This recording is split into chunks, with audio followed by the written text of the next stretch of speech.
Hari ini saya nak tunjukkan unit rumah untuk dijual 54 Jalan Helang 14, Taman Saintex. Pada pembeli, ada free renovation yang saya akan bagi. Untuk bahagian carport, saya bagi brick wall fencing dan Evo gate. Jadi tembok yang tepi ni kita akan pecah. So Evo gate buka besar.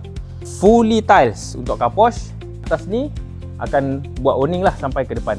Bahagian ruang tamu, dia akan bagi L-box cornice. Sekali T5, sekali downlight sekali. Rumah jenis low medium, 3 bilik, 2 bilik air. Master bedroom, flat ceiling cornice, 1 lampu dan 1 downlight yang saya akan bagi.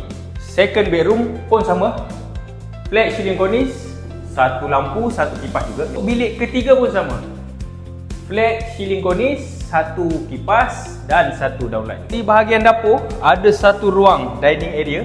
So di sini saya akan provide skirting cornice dan bahagian dapur dah siap dengan tabletop, double sink.